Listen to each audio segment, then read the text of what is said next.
চলো আজকে তোমাদের সাথে আমি আমার ডে স্কিন কেয়ার রুটিনটা শেয়ার করি। তো প্রথমেই আমি এই গুড ভাইবস এর ফেস ওয়াশটা ইউজ করি প্রত্যেকদিনই। এটা উপটান এবং ডিটান গ্লো ফেস ওয়াশ। এটাতে কোনো প্যারাবেন নেই এবং নো মিনারেল অয়েল। আর এটা দেখতেই পাচ্ছ প্রত্যেকটা স্কিনের জন্য সুইটেবল। তো ফেস ওয়াশ করে তো চলে এসেছি, দেখো স্কিনটা কতটা ক্লিন লাগছে। দেন এরপর আমি গুড ভাইবস এর ওই উপটানেরই ডিটান একটা টোনার ইউজ করি। এটা সিরাম প্লাস আছে, এটা কোনো অ্যালকোহল নেই, প্যারাবেন ফ্রি আছে। এটা ইউজ করার পর তোমাদের আলাদাভাবে কোনো সিরাম ইউজ করতে হবে না, এতটা পরিমাণে গ্লো করে স্কিনটা। তোমরা দেখতেই পাচ্ছ কতটা পরিমাণে স্কিনটা গ্লো করছে।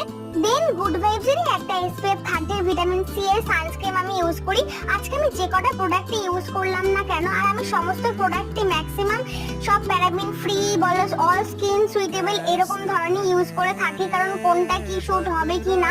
আর দেখতেই পাচ্ছ এই সানস্ক্রিনটা কত তাড়াতাড়ি অ্যাবজর্ব হয়ে যায় আর একটা আলাদা একটা গ্লো আনে স্কিনে। আমার তো ভীষণ ফেভারিট এই তিনটে প্রোডাক্ট। তোমাদের কেমন লাগলো অবশ্যই কমেন্টে